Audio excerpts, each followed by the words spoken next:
Yeah. And then when I started going to Mark Twain, junior high school, then I seen the guys who were similar to the guys in West LA. Yeah. Cholos. Yeah. I almost got in a fight first day in school. Oh wow. But I always got in fights. But I told myself when I started getting to Mark Twain, I'm 12 years old before we were going in. By the time I got in, I was 13. I just turned 13. Yeah. I told myself I'm not letting no one push me around. Yeah. I'm not going to do it. So the first day in school, I was in Mr. Sharp's wood class. And I'm sitting, I had to go up and give my attendance sheet to the teacher. I walked by, and there was a whole bunch of Chicanos in the back row from Venice, Yeah. One was named Tino Pacheco. He died at a young age, like 18. What's his name? Tino Pacheco. Tino. Tough-looking kid. Yeah. And I come walking back to my chair, and he starts sitting there, making fun of the way I walked. Yeah. And I turned around, and I looked at him, and I tell you, I looked me. I was not mean looking at all. I looked like this. Yeah, I just looked like a nice, But so he looked at me, and I looked at him, very intimidated, and I was really small for my age, And he looked at me and said, "What are you looking at, punk?" And I said, "I'm looking at you. I'm looking at you." So he gets up out of his chair and he pops me on the chest. So I pop him back on the chest, and we sit down, and he goes, "Wait till after class." And I see how these guys they looked rough, Yeah.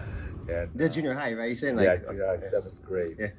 And so after class, I'm the last one to leave the class. I said, Yeah. So, but I'm not going to run. I'm not going to go out the back door either. Yeah. So I went out the front. He's standing right there and pushes me against the wall, and they're surrounding me. And I said, "I'm not going to.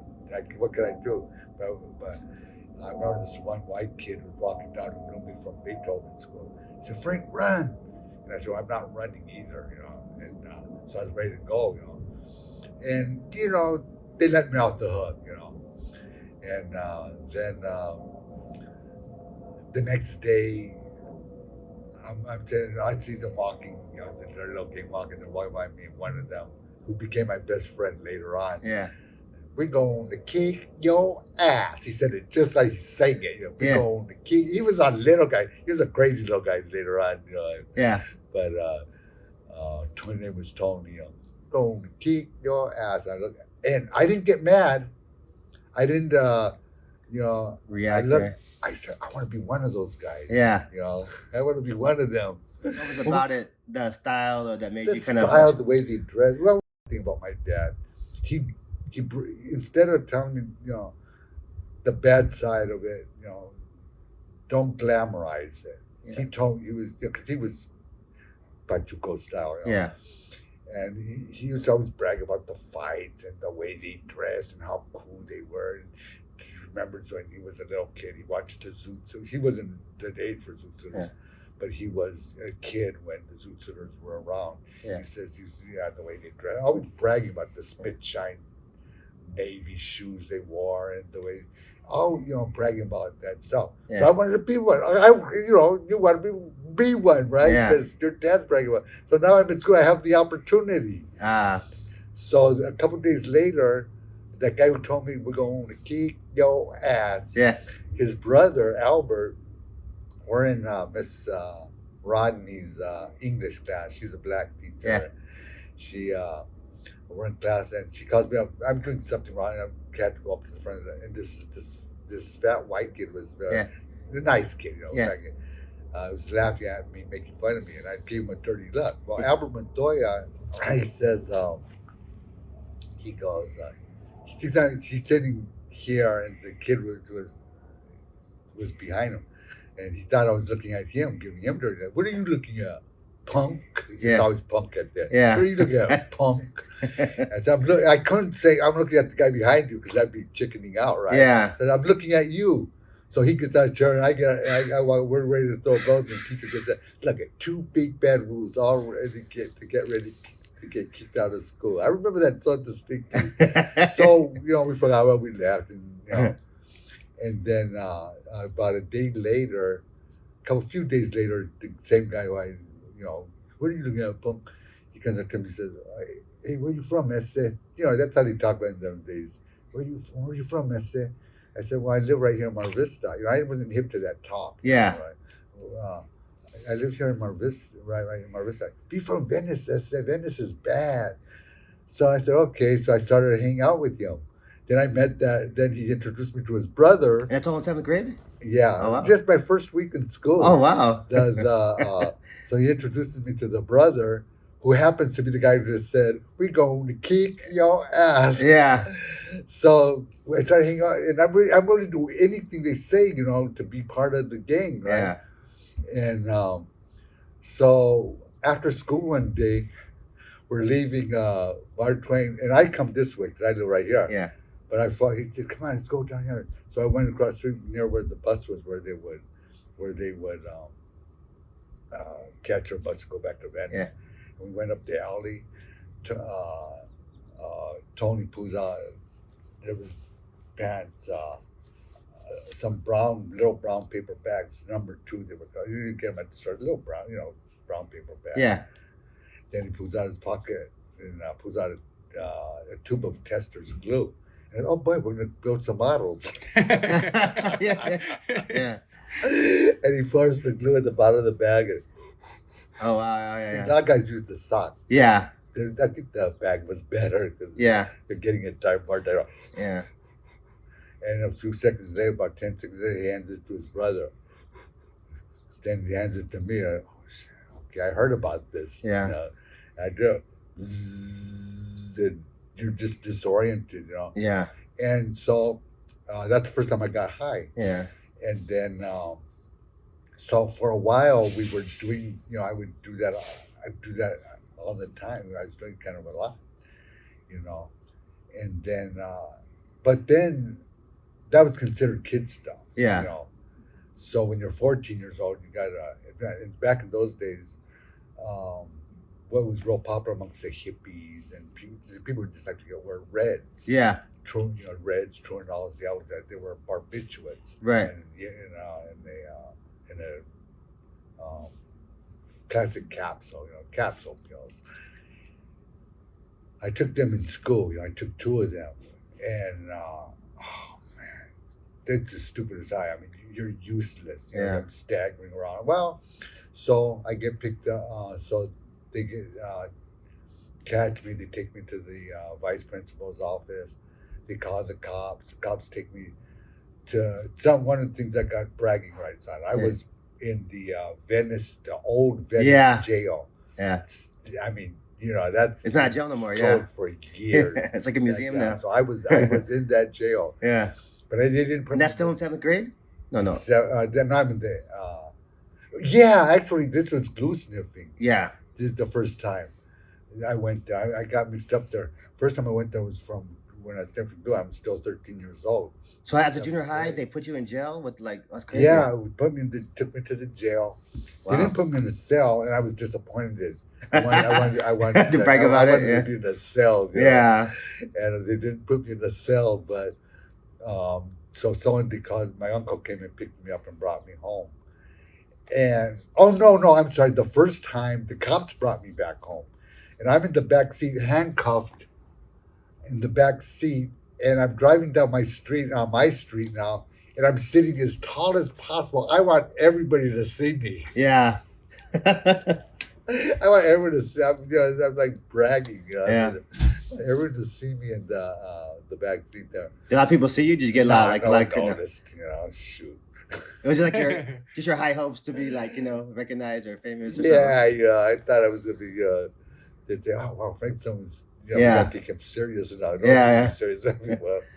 So I go home again, trouble and all that. So I go back to school and do sniffing still, and I got busted in Venice, where sniffing going down, and the cop came by, got busted again. It was near where later on the weightlifting gym there on what street is that? On Sunset? Yeah. The Gold's Gym? Yeah, Gold's Gym. Yeah. Yeah. Somewhere around there, I remember. There was railroad tracks back there. Yeah. I don't know if they're still there or not. Yeah. So I ended up going to jail again. And then I'm taking the Reds. The next year I get kicked out of school. I get kicked out of Mark Twain, and they sent me to Webster. back to Webster, we're in Sawtelle territory. Yeah. And I'm claiming Venice Yeah. at this time, right? Yeah. Because I mean, this is the first gang I was with. Yeah. I go back to, there's people I knew in Mark Twain from the old days, but a lot of them I didn't. Yeah. But so I'm going to Webster, and I got along with everybody. It wasn't the Venice, so, there was no rival. I was a nice guy. I wanted to be a mean guy. I wanted to be a tough guy. I'll fight. I'll fight anybody. I wouldn't back down from nobody. But I was basically, you had to start it because I wasn't a troublemaker. Yeah. I'm in there and things are okay, but I'm still not doing good. I'm not going to classes. I'm ditching with the bad guys and there, and they like, hey man, they come in. One guy used to call me the Venice Tramp. The Venice Tramp, he was a friend. Yeah. He said in a friendly way, and they just laughed. Then there's this one kid there, Vincent, his name was. I don't know last names, I guess, but he was bragging how he time he kicked my friend Tony's ass. The one I won't kick. That guy. Says I kicked his ass. He was a black kid. Yeah. Bragging. I said, oh, didn't want to believe it. Yeah. And whether or not it was true, I don't know. But so one day I told him, "F you," and he's what did you say that to my face? I went and told him. He smacked. He cold cocked me, and I started. And back then, even though I hadn't started boxing yet, I know how to do punches. Wow! I started, nailing him, Yeah. And by that time, I had the better of him. But he started bobbing and weaving, pow. Yeah. After this, years later, I didn't realize that at the time, but he knew how to box. Yeah. He was pretty good because he started getting out of the way of punches, but he didn't hit me again. So I got the better of it. Yeah. But I got to say, at this day, I realized that, now that I know about boxing, that he knew how to box. He was hard to hit after that. And do you feel like those scenarios, like if you get into trouble and not backing down, was like some of your inspiration to start boxing, or? Yeah, well, I was taught that. Yeah. My mentor. Yeah. He always, I don't back down from nobody, bad, this stuff. And, stand your ground and everything. And I did, I remember from there, after that fight, I was only there for about 2 months. They sent me back to Mark Twain. So I'm in Mark Twain, and that was the same thing. I didn't change any, and I ended up getting in a fight with this one guy. He comes up to me. I'm in the hash lines. He comes up to me and starts throwing punches at me. And I knew this guy. We were friendly. Yeah. For some reason, he just started wailing on me. And I started, bam, bam, bam. And I started nailing him. And everyone's like, later on, man, I was the hero because I kicked his ass. Yeah. And and the good part about it was during lunchtime where everyone's seen it, So I was like, I fought good, even though I hadn't started boxing, I know how to fight. And I was, everyone's telling me, yeah, I got to don't kick them in the, between the legs. But I just, I don't know, I was good with my fist, and that's all I did. I won fights that way, And then, so from that fight, I get kicked out. They sent me to Palms Junior High School. Uh-huh. At that time, it was nothing, all white. Yeah. 100% white school. And what year is this again? This is in 1970. Okay. And at that time, I skipped it. I can't get to that part yet. because of getting kicked out of school and going to, it was during the time I went to, it was during that time, Palms. We were hanging out together. Actually, it was a little before I went to Palms where I started boxing. See, it was because I was getting into trouble, and no matter what my parents were doing, trying to get me out of that lifestyle and hang on with these guys. See, I had become a big boxing fan. Boxing from the Olympic Auditorium started airing in 1965. It was 65. From the, every Thursday night, 8 o'clock, originally it was Channel 5. Later they moved to Hmm. Channel 13, Channel 5.